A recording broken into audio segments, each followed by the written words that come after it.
Raj is the Vice President of AGU's Thriving Earth Exchange. The Thriving Earth Exchange helps volunteer scientists and community leaders work together to use science, especially earth and space science, to advance community priorities related to sustainability, resilience, disaster risk reduction, and environmental justice. In his presentation, Raj will argue that the challenges posed by climate change and injustice require additional approach to science, community science. Community science is the equitable collaboration of scientists and communities to advance community priorities. Using examples, stories, and research, Raj will share what led him toward this way of working, suggest some principles to guide community science, and describe the skills and attitudes that help scientists do a good job at it. Raj will also offer some suggestions for institutional changes that can support and advance community science. Raj chaired the National Academy's Committee on Designing Citizen Science to support science learning. He serves on the boards for Public Lab and the Anthropocene Alliance, and is a member of the Independent Advisory Committee on Applied Climate Assessment. He helped launch the Resilience Dialogues, a private-public partnership that uses facilitated online dialogues to advance community resilience.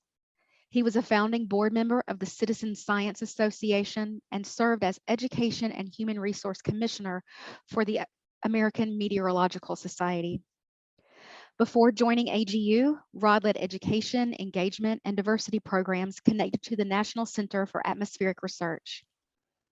He led an international research and development project that used weather data to better manage meningitis throughout the African continent, and he held a faculty position at Westchester State University. Raj got his PhD from University of Washington, exploring how large thunderstorms grow and persist. And Raj lives in Colorado with his wife, Amy, their daughter Maya, and their dog, Nala. So thank you so much, Raj, for being here, and I'll let you share your slides now.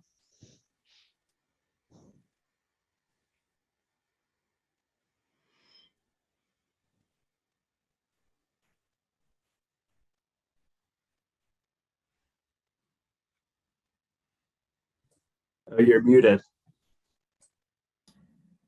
How's that? Great. Wonderful. Thank you.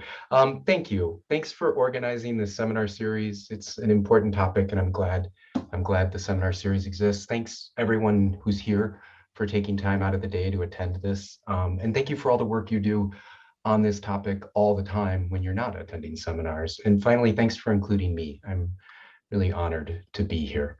The title of my talk is Community Science, Science for Justice, a Science for Climate and for Justice. And the point I want to make, I think, is that climate disruption and the destruction of natural systems and social injustice have a long and ignominious and intertwined history. How we treat the earth goes hand in hand with how we treat each other.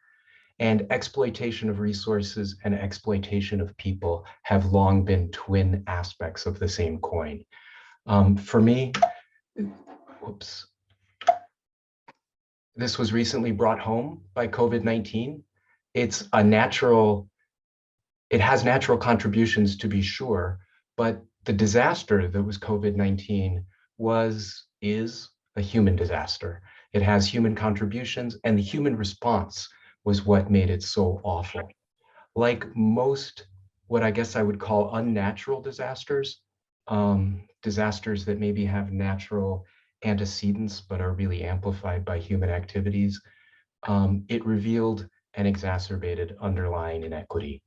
And George Floyd's murder occurring at the same time reminded me that this is all connected, that we don't have the luxury of solving one problem at a time, that the problems are messily reinforcing.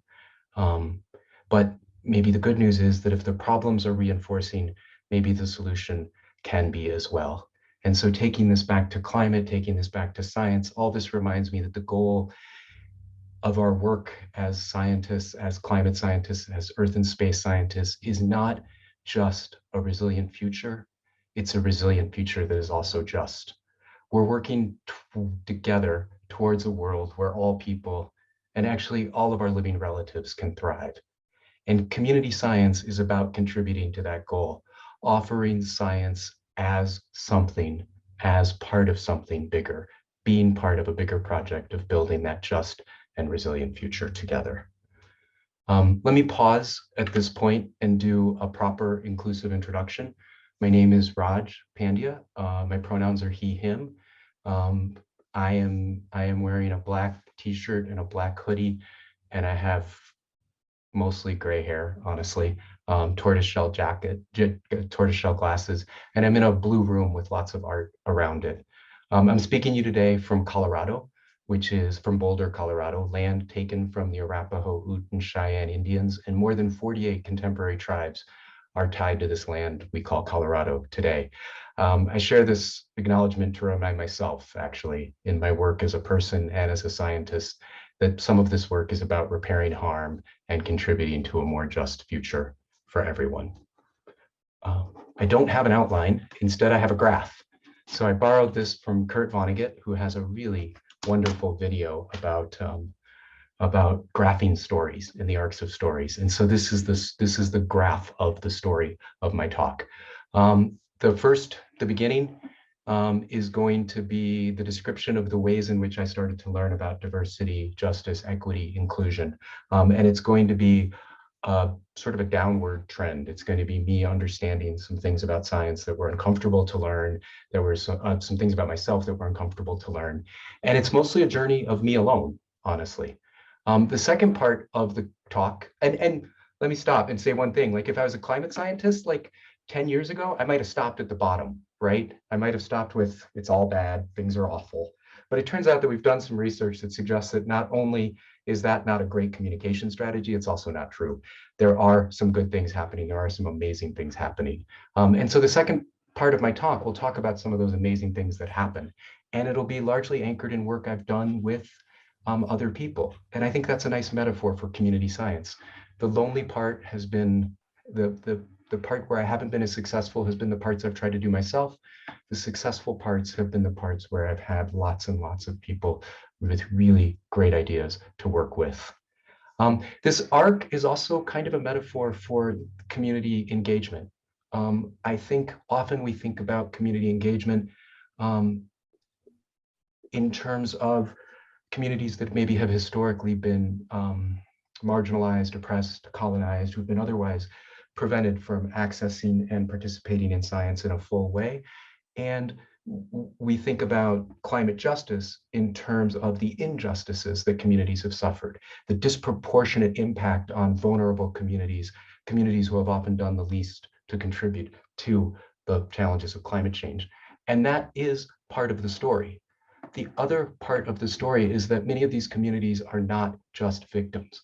They are also innovative fonts of knowledge and practice around adapting to climate change. Many of the same communities that are vulnerable are also the same communities that are the most innovative. And it's a mistake to put a sort of a singular lens on any community.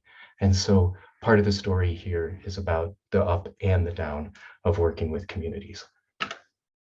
So let me start my personal story.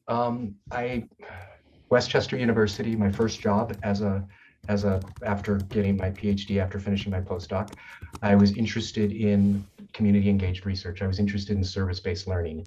And I reached out to different communities in and around Westchester, Pennsylvania, to ask if there were projects we could maybe work on together.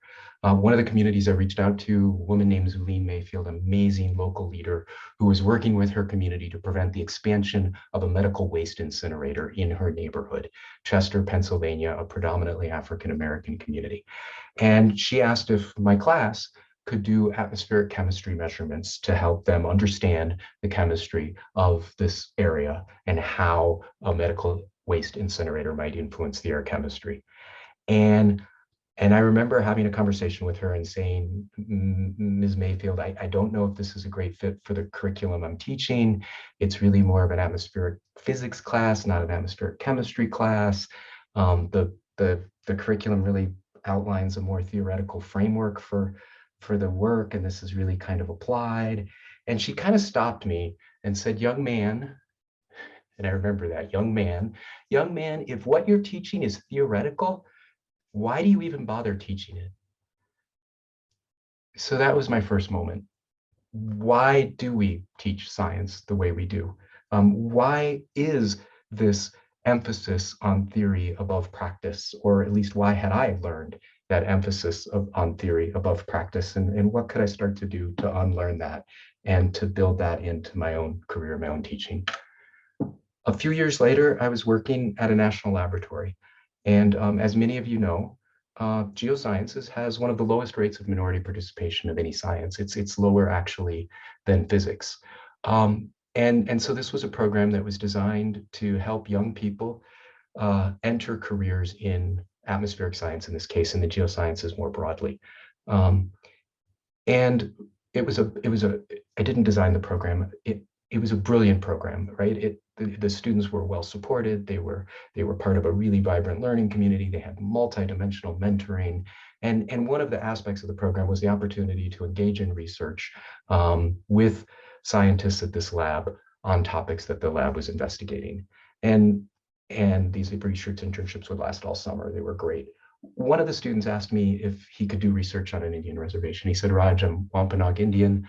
I would really like to work somewhere in Indian country. It doesn't have to be Wampanoag, but it's important to me to do research that's relevant. And at the time, we had about 300 scientists at this lab. Not one of them was doing work with an Indian community or on an Indian reservation. And it occurred to me that this was a diversity problem. This was our diversity problem. Whether we meant it or not, we were saying to these young students, come to our lab, but work on our projects, work in the ways we think are appropriate, work on the things we think are appropriate.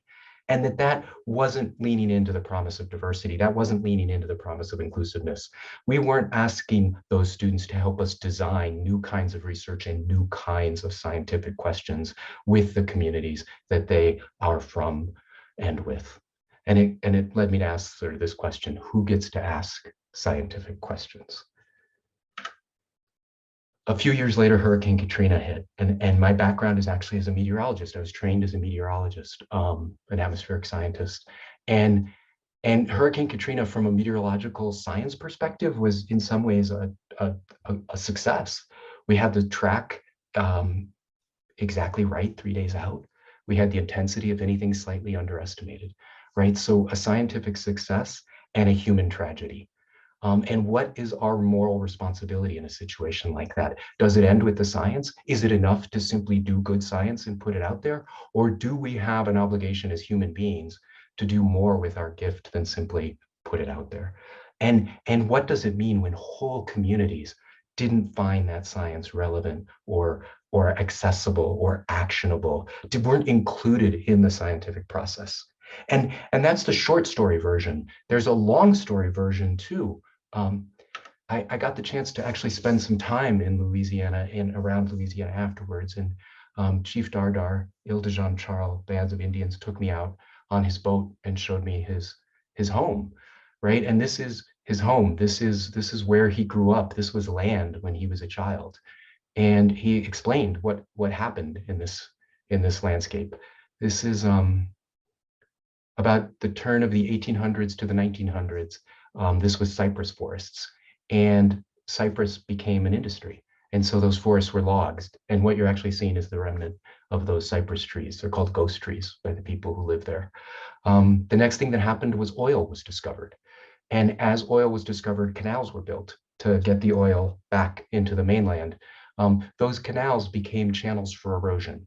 And that further weakened the landscape. The trees were already gone. The trees had kind of anchored the soil. Without those trees, the soil was susceptible to erosion. The canals exacerbated that erosion. And then the Mississippi River was channelized. It was actually to make navigation easier. Channels were built, levees were built, and that prevented the periodic flooding of the Mississippi River that caused silt to deposit in this landscape. This is a landscape where there's geological or large-scale subsidence, large-scale sinking. And without that periodic flooding to rebuild the landscape was eroding even faster. And then finally, you have climate change, right? You have large-scale sea level rise. You have the increased intensity of hurricanes and storm surge, all of that further exacerbating erosion in this area. in the last 30 years, this area has lost amount of land that's equivalent to the state of Delaware, to give you an idea of the scale, right? And the thing that was troubling for me is all of these stories had a science and technology component. All of these histories had a place where science was part of the process and in some ways complicit.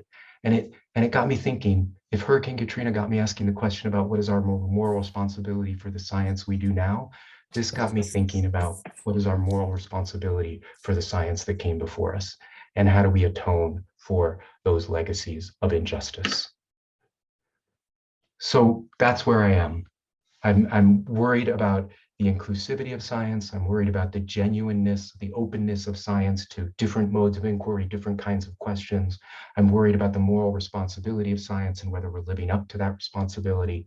And I'm worried about the past harms that science has been part of and how we repair those harms. Last year, during sort of in the aftermath of George Floyd's murder, I was thinking a lot about what I could do to contribute in some way. And I had the opportunity to sign up for restorative justice work with the County of Boulder. And restorative justice, for those of you, like, it's a very cool thing. I'm like super excited about it. The idea behind restorative justice is, instead of punishing someone, explore ways that that person can repair the harm they've done. And a key idea in this is that often a person who's committed a crime, they also have gifts. They're also a person with valuable things to give back to the community.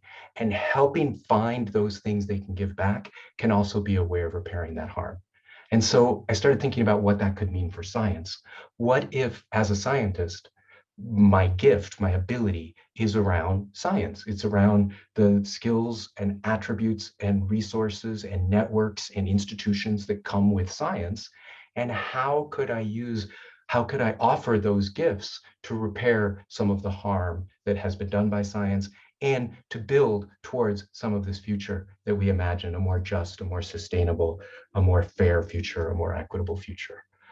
And so that really linked in with my ideas around community science. And community science is not a new thing. It has been around forever. It has roots in the scientific community. In public health, it's been called community-based participatory research.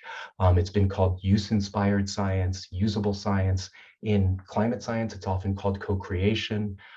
Some people a colleague of mine, Mookie Haley, calls it extreme citizen science. In education, it's linked to ideas of pedagogy of the oppressed. It's sometimes called ecological co-management. It has lots of scientific and educational roots. It also has roots in community justice, in community organizing, where communities have built the capacity to reach into scientific ways of knowing and scientific institutions and pull that information in support of their community priorities. A great example of that might be the West Oakland Environmental Indicators Project, where Margaret Gordon organized her community and built a community monitoring program that she then took to the port and city of Oakland and said, look, here's some data that shows that these trucking patterns are not good. And she had conversations with them that resulted in the trucking patterns being moved. So all of these ideas sort of merge into this giant kind of umbrella term that I think of as community science. And there's some notions, some principles of community science that have been really important and helpful for me when I think about what community science is. And so I want to tell some stories about those principles and how I came to learn them. And one of the first principles is community science always begins with community priorities. It's never about scientists coming in and telling communities what they should do, or honestly, even what they could do. It's about sitting down with community leaders, understanding the priorities and aspirations they have for their community, understanding the gifts and talents they bring, and finding a way for science to complement those gifts and talents and to support those aspirations. I learned this lesson in a project I got involved with in Africa. I was part of a national lab. We were bragging at one of our meetings about how many international collaborations we had, how many partners we had. And one of our board members said, you don't have many partners in Africa. So we decided to launch a program to work with partners in Africa. And our initial program was focused around how can we support the hydrological and meteorological capacity of African states? How can we support that? And so we started, I spent a lot of time working with listening to different people. And one of the things I heard over and over again was, you know what?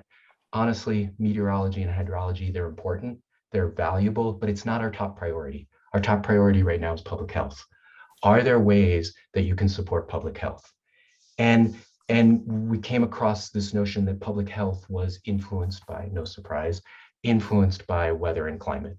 And so our idea was if we could offer weather and climate in support of public health, we could make a difference.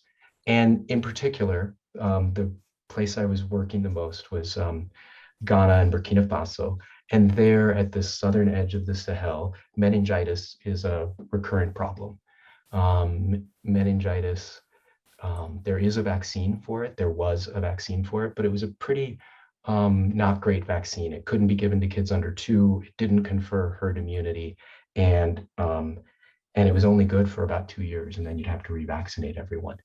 And even with that pretty poor vaccine, there wasn't enough to go around. So often when a meningitis outbreak happened, the strategy was to vaccinate around the epidemic, try to contain it, and then hope that the epidemic would ebb.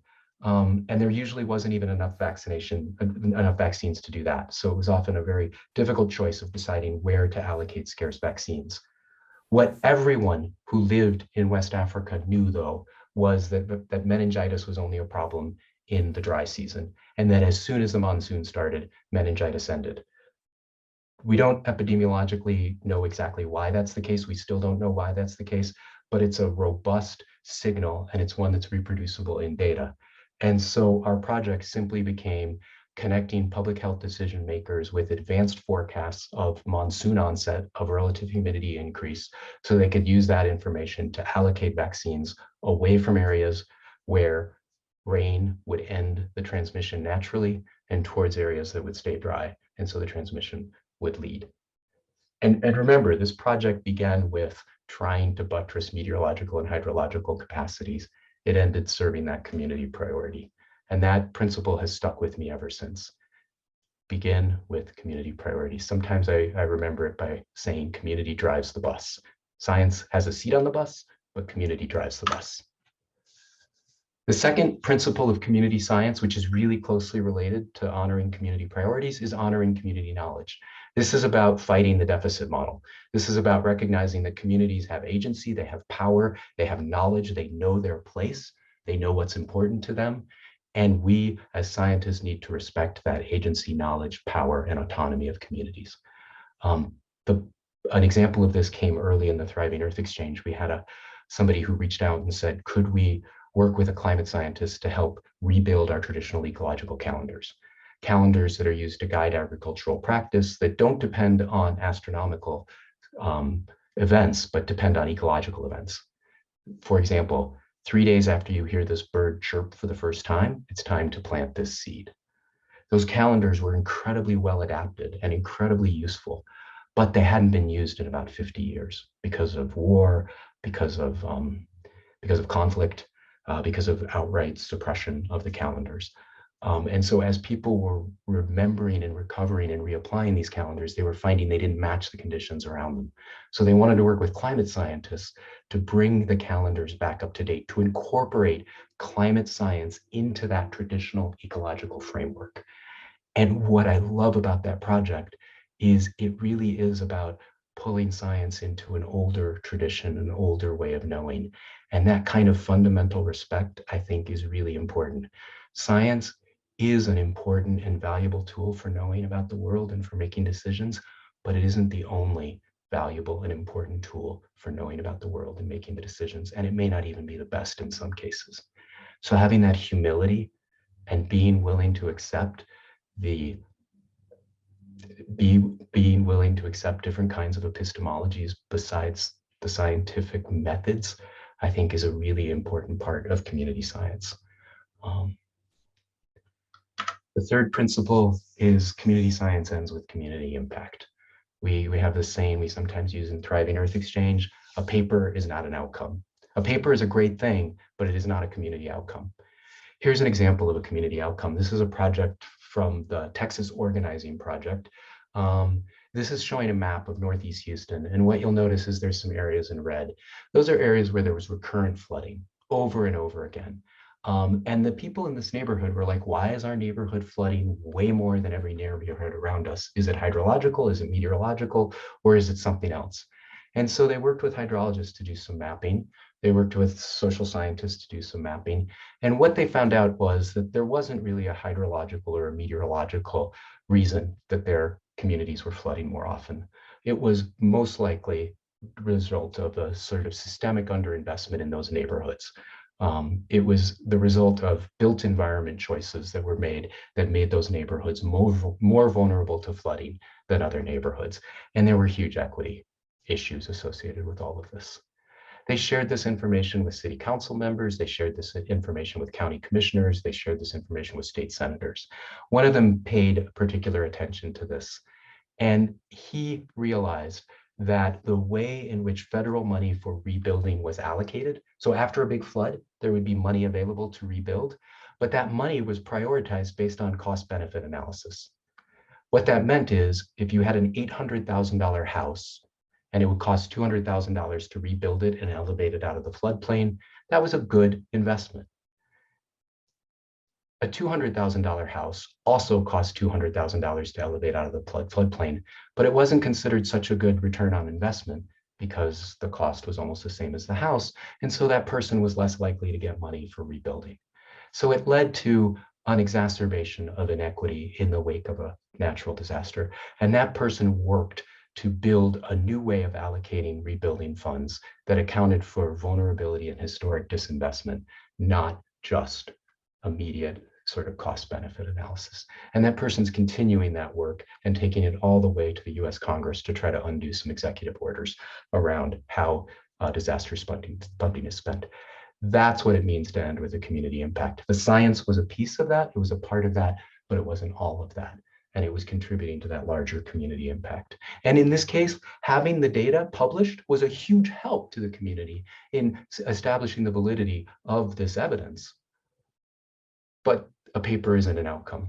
It can contribute to an outcome, but it's not an outcome.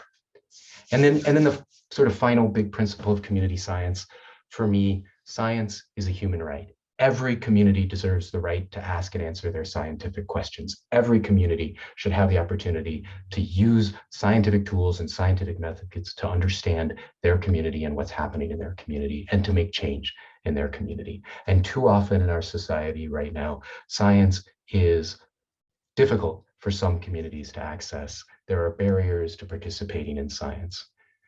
This is a project we had the opportunity to participate with in New Orleans. This is the bottom of the I-10 freeway, and it goes right through the Claiborne neighborhood of New Orleans. Before this freeway was built, this was homes, this was Main Street, this was a thriving African-American middle-class community. The freeway destroyed that. And Amy Stelly has been working to undo the damage of the freeway. And she reached out to us and asked if we could help her collect data about the air pollution, the water pollution, and the noise pollution that the freeway caused. She combined all of that information with all kinds of other activities to make a case for highway removal. And she took that case all the way to the US Congress. There was money included for highway removal in the infrastructure bill that was just passed by Congress because of her work. Without access to science, she would have had a harder time making that case because frankly, the other side had access to science.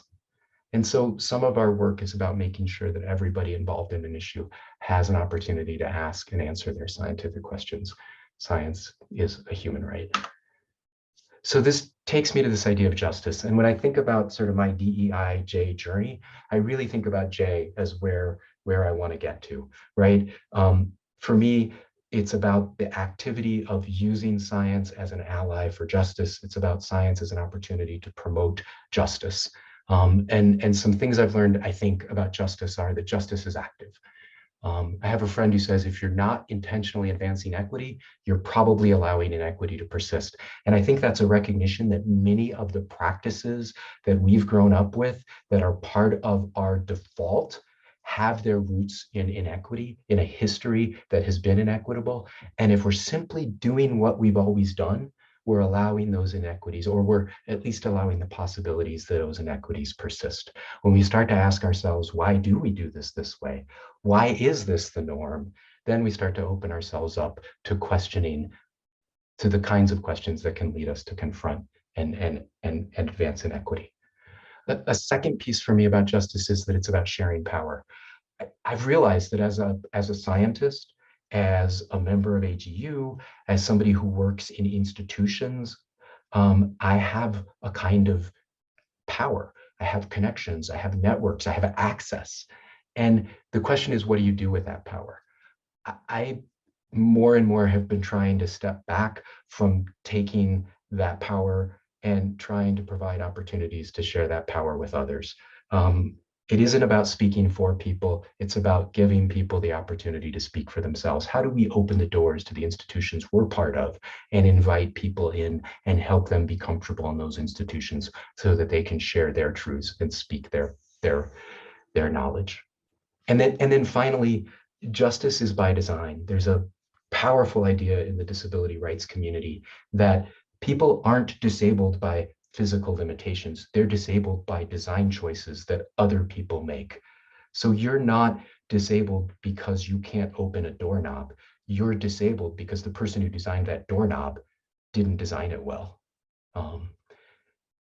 The flip side of that is that good design benefits everyone. And the classic example of that is what's called curb cuts. These are these ramps that go down from sidewalks to streets. And they were designed as part of the American Disabilities Act to make things accessible for people with mobility impairments. But everyone uses them. If you're on a bike, if you have a stroller, all kinds of opportunities to use those curb cuts. Good design benefits everyone. Designing for justice benefits everybody. And if you, that's a lot, right? So trying to boil it down to something that's easy to remember, with, not for. This is an example from ISET International. This is a project in Rawalpindi, Pakistan. It was a funded project by an NGO to help the community adapt to climate change. And what was happening was, this was an informal settlement. And people were finding that flooding was happening more and more frequently. The riverbanks, it was an informal settlement on the banks of a river. The river was more often flooding. And they held community meeting after community meeting to talk about what would be the right way to fix this. Was it to build walls around the river? Was it to move people away to another area? And someone noticed that women weren't speaking in these meetings. So they held a women's only meeting. And this is a picture of that meeting that was held for women only. And in that meeting, women said that the problem wasn't flooding, that it had been flooding in this settlement as long as people had lived there, and they were used to that. They knew how to deal with that. The problem was that in the last 6 or 7 years, that flooding was accompanied by raw sewage. And so the suggestion that the women came up with, the idea that the women came up with, was to invest in latrines, safe places that people could go that would dispose of waste, that would also address a host of other concerns people had about the settlement, including just having a safe place to use the bathroom. And what I love about this is the climate change solution became not really about climate change. It became about a solution that helped people adapt to climate change, but also supported a number of other priorities in the community. And it came from paying attention to who was speaking, and even more importantly, who wasn't speaking. It's about designing with, not for. I have a friend who says, if you do something for me without me, you're actually doing something to me. And I think that's a nice way to remember this one. So I'm going to end by admitting that the story arc I painted at the picture of a clear downward trend and then an upward isn't really true. It's more of a random walk at times, but I really do feel like in the long run, things get better and that the arc has been positive. And even though there are ups and downs, that it is true that the moral arc of the universe does bend toward justice, and that all of our activities, if we think about that, can help contribute to that bending. But on those days when you're in one of these low points, when you're in one of these places where you're feeling like it isn't that great, I want to offer something you to maybe remember. This is something that I find useful. So this is art by a guy named Chris Jordan. He's somebody who's very concerned about climate change, and he wanted to make climate change real and visceral, and he wanted people to feel it. He wanted people to understand what we were doing to the planet.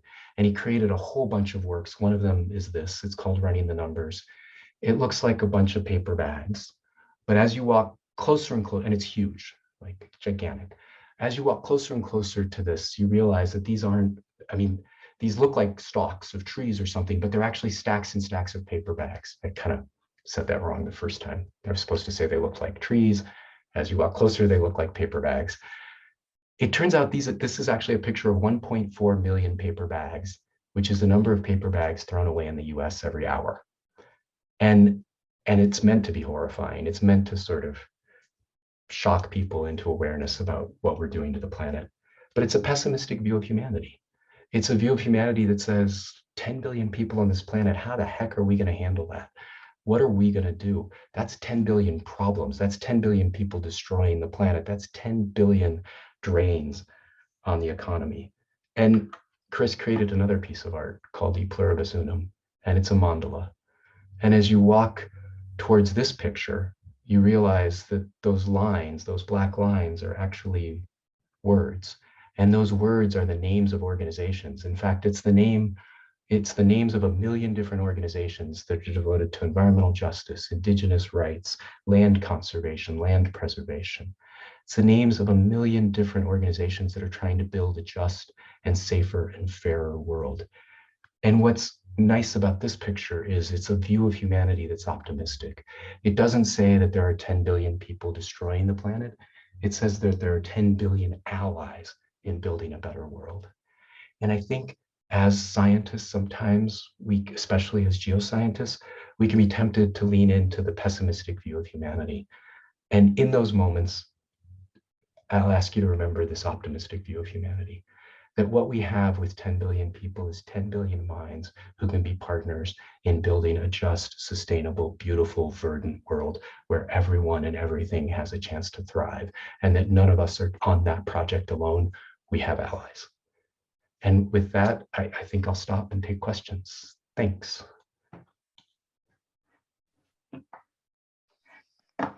Wow, thank you so much, Raj. That was fire. Thank you for sharing with us and for spurring us to work toward justice. Really, thank you. The human dimension is often downplayed relative to natural science, and you've shown that there's no such thing as science without influences from and consequences for all. So thank you, thank you. We will open this up for questions. Does anyone have anything that they want to ask, and who wants to go first?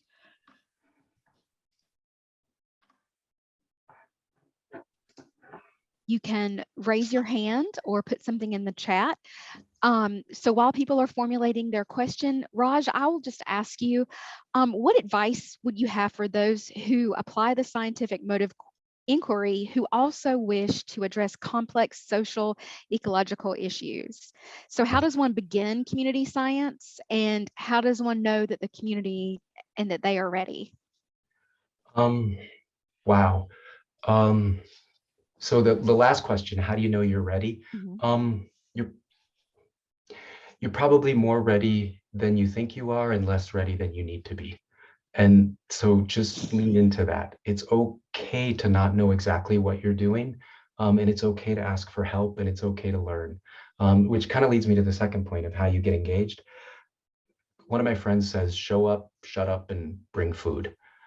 Go to the community meeting, go there as a listener, go there as somebody who wants to understand the larger context, and recognize that you don't, and give yourself the time to do that, and ask for guidance and help in understanding that larger context.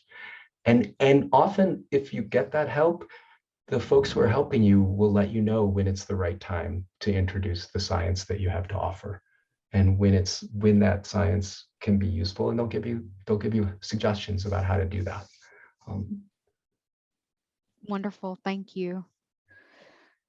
I'm just looking to see if anyone is raising a hand or putting something in the chat. One question, and I'm glad that you touched on this in your talk regarding outcomes and how a scientific paper is not necessarily a super fantastic outcome. So what are some examples of outcomes from community science? And how do we know that they've been achieved? So often I think maybe the biggest thing about community science is letting go of the right to set the outcome, and really working with community leaders to decide what an outcome is that they think counts as an outcome, and then figuring out where science can contribute to that outcome. Often those outcomes are bigger than science alone can take on.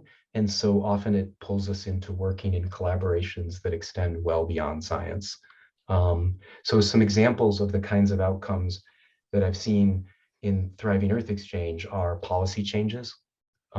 Actually, like the example I gave in New Orleans, going all the way to, or the example of the change in the executive order, or working for the change in the executive order. Sometimes the outcomes are changes in investment strategies within a city. We worked on a project in Denver where the outcome was the expansion of a loan program to cover homes that were subject to outgassing from naturally occurring radon and from other dry cleaning chemicals that had been spilled.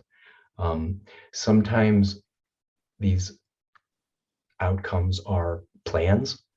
We worked in New Orleans. The outcome was to build a plan for bioswales and rain gardens that people could use that would be both a protection from flooding, but also counter some increased risk of heat. Actually, I said the outcome were plans. The plans were not the outcome. The outcome was actually having the rain garden. The plans were a useful step towards that outcome. And maybe that's a useful distinction to make. Does that help? It helps me, yes, thank you. And then, so there's a question in the chat that I can read aloud, unless Julie, you want to come off of mute. So Julie says, I love the stories. If we want others to hear them, where should we recommend they go? What a great question, Julie. Thank you. For what it's worth, I think stories are so powerful. Like there's this great thing in this book, Switch. Is it Switch? I think I got the name wrong. Chip Heath and someone else wrote a book about how people make decisions. And they quoted this incredible study where people were brought into a room and one group was given facts about hunger in Africa. Another group was given the story of an individual who experienced hunger in Africa. And a third group was given both the facts and the story. And as they left the room, people were asked, would you like to make a donation? And it turns out that was the real experiment, was how many people would make a donation. The group that made the biggest donations and the most donations was the group that heard stories, not the group that heard facts, and not even the group that heard facts and stories. So I think there's something powerful about stories. And so one of the projects we have in Thriving Earth Exchange is trying to develop some technology and some supports for communities to be able to tell their stories. And so we're trying to collect those community stories and elevate those community stories, kind of linking back to this idea that as scientists, we have access and some avenues to help share those stories. So you could come to the Thriving Earth Exchange page and learn those stories. I think there's also some really cool examples of participatory journalism or community-run journalism that are great stories. And I'm seeing a whole bunch of stuff in the chat about other places where people can tell stories or hear stories. Maria's got something and Paula's got some suggestions as well. That was a long answer, I'm sorry. No, I got excited about stories. that was great. I love that story about stories. That yes, Paula recommended she asked about a book that AGU Thriving Earth Exchange just published about community research. She asked for the title of the book. If you, Raj, remember, if someone else remembers. And then Maria asks, how as an early career scientist to make your research to be more meaningful for the community if you don't have connections with community leaders? So how do you start? So two answers I would think about. One is if you're in an institution of higher learning, often many of those have community engagement parts of their institution. So find that part of your university and go visit and explain what you're trying to do and how you want to do it. I bet they'll have advice or suggestions or maybe even connections. Another option is you could come to Thriving Earth Exchange. We try to build partnerships with organizations that work with lots of communities, and we use those partnerships to help connect scientists to those communities. Those would be the two options that I can think of off the top of my head. Great, thank you. And this is something that Lisa says, your stories have shown an underlying growth in your own cultural competence. How do you recommend that others find ways of building skills and understanding in this area? That's a great question.